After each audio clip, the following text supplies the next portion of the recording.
Welcome to Know Your Candidate podcast.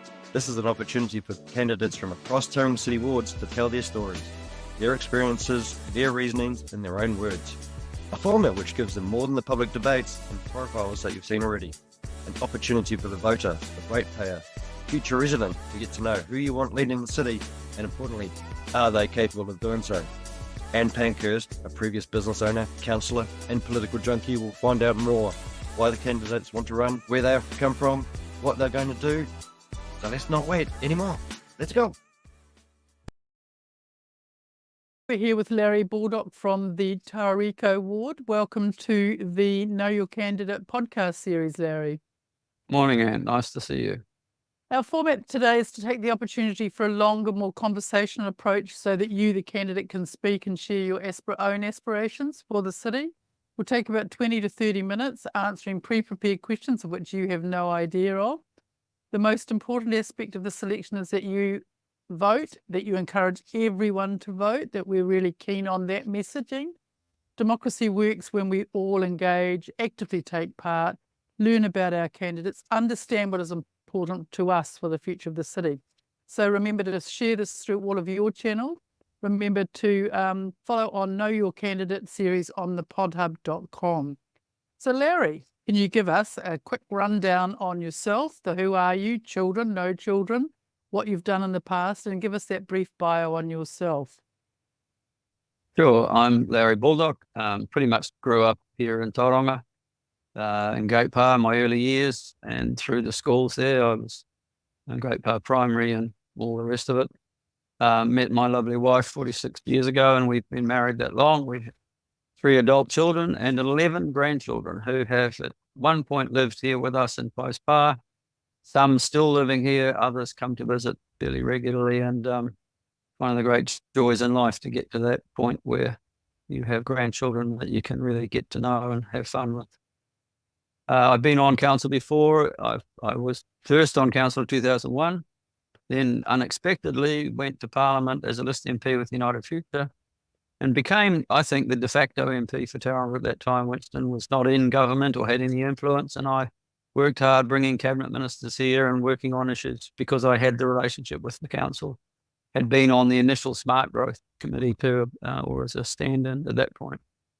So I've come to know what the city needs, worked hard to provide it, and then have been on council again since 2010, and not off for one term when these things happen. But yes, was there when the commissioners were appointed recently.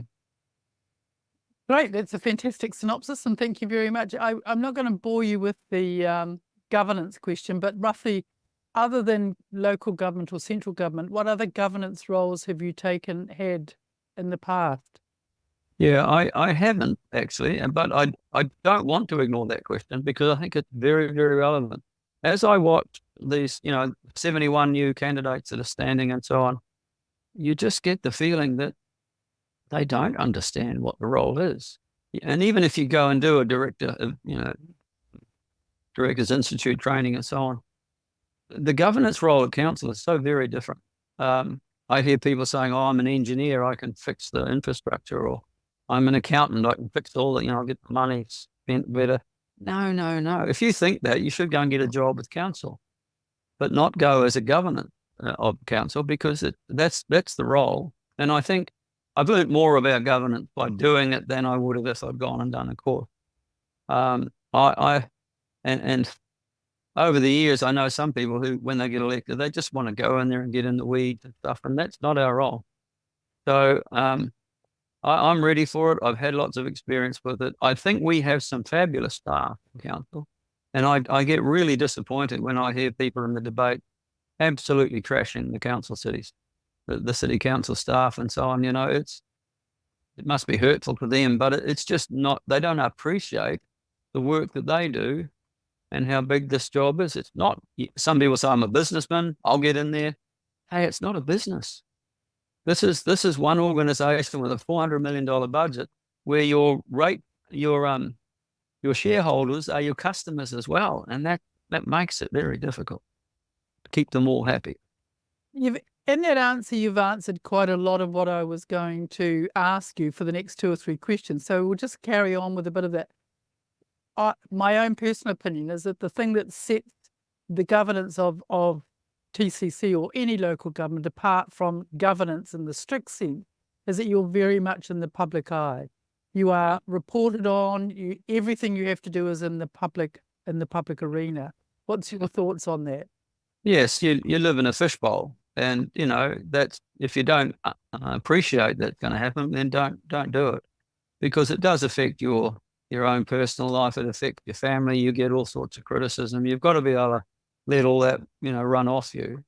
I mean, it's worse when you're in Parliament, and I experienced that too. And I feel sorry for some of the MPs who have real mental health issues because of it. People get very unkind, but it is the job, and you accept it, and you have to be careful with what you say sometimes, because they can get reported and so on. I think some of my former colleagues needed to be careful about what they emailed and texted, because all that became public. Yes, I don't think that's quite understood, is it? That all of your communications are open to being searched. That whatever you write and phone is open to searching. Yeah, I've seen councillors, well, even during that period, where that's my personal phone and this is my council phone. No, they're all the same. They're all the same. Yeah, so I think you've answered the questions. You've had experience with TCC quite a lot, one might say. So I'm going to give you one that is heaven sent for somebody like you. What is the role or the main role of the mayor and the councillors? Cool. Well, the mayor's role really is primarily a leadership role, to lead people, lead that team. This new council is going to be very different with, I hope, 8 new councillors and myself and the new mayor. And leading them, working with them, bringing them together. You can say a lot of nice words about it, but it's a big challenge. And then leading the community, being the spokesman for the council. Unfortunately, in the past, we've had councillors who think they're the spokespeople. No, the mayor is the main front, and he's the one who interfaces with central government, or she, and that's a big part of their role too. That's why they have a deputy who can step in and run the meetings and things if they're away in different places. I saw Tembi last time when the Whakaari White Island thing happened, just months into his term, and suddenly he's dealing with all of that. That can happen. In an earlier term, the Rena disaster happened, and that it just takes you into a whole new level of leadership and responsibility. Councillors, we're meant to go in there, read our report, ask some questions, make sure we're familiar with what's going on, take advice from experienced staff, and sure, then you think about it yourself, and you maybe go back to your community and you think of what you need to see and try and advocate for your ward. But it's that's the big part of your work. Your agendas are huge. It's nothing more frustrating than sitting around a council table and having councillors ask questions where the answers are in the jolly report, and they haven't read it. It's a long job. You can spend a lot of hours working. You will know, of course, of a previous councillor who's seeking re-election now who said he only worked 20 hours a week. You're not doing the job if that's what you do. Well, I would agree with that. And it often starts at 6 a.m. when you might be at a blessing, and it might be finishing at 6 at night or 7 at night when you've gone to an opening of an envelope, and everything in between, and the Sunday delivery of all of the reports. And my day used to be half a box of humongous reports, and you had to read them for that week's work. Yeah, and it is disappointing when you go into a meeting and you see people who have just sort of opened up the envelope then and there for that report, and you think, well, what I always considered, and I'm sure you do, that you're paid by the ratepayer to do a job. Mm-hmm. It's the same as any other job. You have some responsibilities for that payment, and one of those is being prepared for what you need to do. Yeah. So yes, you have to be out in the community to hear what the community is saying, but by and large, you are elected to make decisions. and they have to be balanced with advice and good things as well as what the community is saying. It's not just one side of it all. So you brought up the fact that you could potentially be at a table with 8 new councillors and a mayor, and you with so much experience, and then with possibly none. How's that dynamic going to be for you? Will that frustrate you, or what do you see your role in that? Yeah, it is challenging, and I'll have to shut up a lot of the time and not be so opinionated. That's the challenging part. But look, I've done a lot of that in the past. There's always new people in a council. There were 6, the mayor and 5 new councillors last time. It depends. People are going to not know what the job is, and they'll need time to learn, and that's okay. It's the ones that don't go in there with the right attitude and have a bit of a learning attitude and are willing to listen to someone who has experience. That's when it gets difficult and the relationships start getting a bit tense. But I think that's going to be my role, is to sit alongside the mayor and give him advice if I can.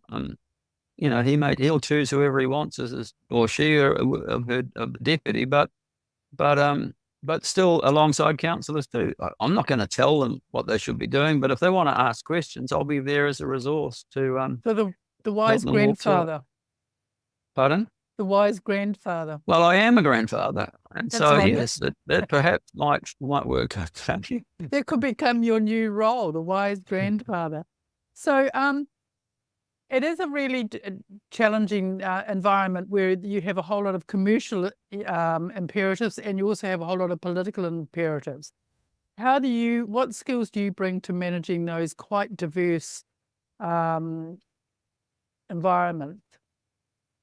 Well, you've got to be a debater for a start, because you are around a table, the public's watching, decisions are getting made, and you've got to explain why you're voting a certain way. If you can't do that, and if you can't do it in a way that you can try and persuade others to come with you on the voting, then you're missing one of the most important skills, I think. Because although we want to have a team that's all together and what we used to say in the old days, singing Kumbaya, it's unlikely. And you do have very important decisions that come down to what may be a 5-5 in a casting vote by the mayor. So convincing someone at the last minute, I remember convincing the mayor, Greg Browness, to finally make his decision on the Wharf Street upgrades, at the very last minute of that debate, or it wouldn't have gone ahead. Now you look at it, it's one of the most popular places down in the CBD where people like to dine. So that's something I do have. I think I get passionate about things. I maybe get a bit too passionate sometimes. I could say that. But I have persuaded some people to make what I think is the right decision. And then you've got to also be a good reader. You've got to get through those agendas, which means speed reading, picking out the things that you need to focus on and leaving the trivial stuff. You need to get on with the staff in there. I mean, we only employ one staff member, the chief executive. I remember an old thing that Bill Faulkner used to say, because we went through a process in 2010 where we actually went through several processes of choosing a chief executive. That was a very rough term. But he said, here we sit to employ the chief executive, and he probably wouldn't employ us to lick the stamps on the envelope if we were applying for a job, which is a very humble statement. We only do work primarily through the chief executive, but the relationship in council, like the current chief executive and others in the past have been good, where they trust you, that you have the opportunity to talk to other senior leadership, and you get a lot out of that. And that's how you learn. That's how you can figure out what the right decisions are and so on. There's some very capable people. And I enjoy that. I really like honouring the work people do and working with them and getting good outcomes. I completely agree with that statement, Larry. Often they're much more qualified and educated than half the people at the table. So why wouldn't you listen to them? So if funding for the huge infrastructure spend is one of the biggest issues facing the city, Have you got any solutions other than ratepayer revenue that you might apply to that conundrum? Well, there was a big debate in the mayoral debate last night, about the infrastructure funding and finance, or financing and funding. That's a tool that's been given to us by central government, and our council is the first to pick up on it. It does provide an alternative to just basic rate funding, and it has merit, I believe. We've been talking about it for years and hoping we'd have some way of getting borrowing off our books so that we're not hitting the 280% now debt to revenue ratio, which does constrain our ability to provide. You couldn't buy a house if you and I had to meet a 280% income to That's debt right. ratio. Nobody and would. so debt can get out of control. But when you have a budget of 400 million, there's a lot of debt that can be serviced, and it needs to be done intergenerationally, which is what the IFF does allow. And I don't know all of the detail with it yet. I'm looking forward to sitting down with the staff who have worked through it and have recommended that we do begin to try and fund things that way. Mm. CCOs don't do it for us because it's still owned by the council. If it's on your, if you own it, then it's going to be on your book. But so there are some tools that are there. Obviously, the development contributions and so on has been a method for years, but again, that just ends up on the cost of the land or the cost of the house. So being able to split that is I think, another way we can work through it. But I looked at my rate the other day. They went up 197% in the last 10 years. And we're talking about a 167% rate increase in the next 10 years, according to the current So in fact, LTP. they'll go down. Well, mine might.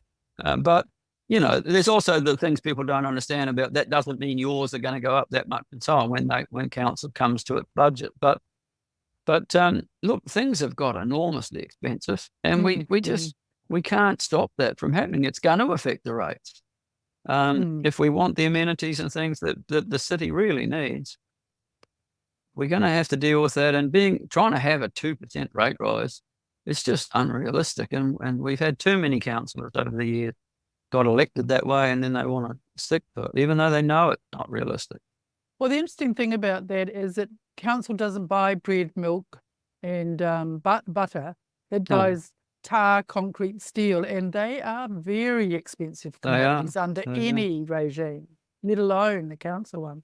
Yeah. So I'd just like your reaction to the view that Tauranga is part of New Zealand Inc. and the economy, so that we should sometimes have a more national view than a local one because of what happens here matters. Well, definitely. I mean, we host the country's biggest port for a start. A lot of industry, a lot of business is functioning here. Boy, the growth of industry out of the Tauriko Business Park is just enormous. Where would the jobs be if developers didn't take the chance and the risk that they do to do those things? And I think this is the problem we've had. This is why I stood as an independent candidate last year in the national elections, which was not the easiest time in my life, but I did it because I'm fed up with the fact that as a safe national seat, we do not get what we deserve from the central government. Now, I want to distance myself from the comments of one mayoral candidate last night who continually whinges about that. That doesn't get us anywhere. But it is true that Tauranga has not got its fair share of roading funding and the necessary infrastructure that we need to develop more housing and so on, and our businesses here. So we are part of the New Zealand economy. I mean, there's been times when I don't know, I have to get brought up to speed on it, but we're the only port that handles the big container ship, and they can bring it in here and have it on a train to Auckland quicker than they can sending it into Auckland on a ship and trying to get through the traffic in Auckland. Now that's reality. And so we deserve our state highways to be upgraded faster than they have been. It's been such a long journey, and we're now waiting to see State Highway 29 go forward. It's long overdue, but the problem is, of course, you've got to go through the construction period, and that's going to create more havoc. And we both know that trying to get money out of government is not an easy. It's a very time-consuming application process, pretty well written in blood to actually, for what we can see locally as should be an immediate and obvious answer. Yeah. So Yeah. that's a really good answer, and it actually explains quite a lot. A lot of these questions are probably for people who haven't necessarily sat in council, and so I'm but I'll run past them. How do you manage the multiple competing interests, like reasonable rates, new funding models, infrastructure, debt and deficit? How will you choose between investing in growth versus rate relief? Yeah, I'm sorry, but there's not much rate relief on the horizon. That's a great answer. It's just not possible. Now, it's difficult because there's all sorts of people in this community. This is no longer God's waiting room, right? It is now full of young families who are looking to see, their lives blessed by what's around them and enjoying facilities and so on. When I was a boy, I used to swim in the Memorial Park pool, and it's still there, and I turned 70 this year. Good grief. We have to do more than just the pipes and things. There's other things the city need. And for those who are on fixed incomes and have retired, sadly, those who've retired without a freehold home are in the most difficult situation. But they're not facing rate bills, and there are things that they should be getting assistance with, and I feel very much for them. Those who are on fixed incomes and have a house, they have a very good asset, and it is going up in value. And their families need to wrap around them and help them figure out how they manage the rate increases without it being the thing that holds the whole city back.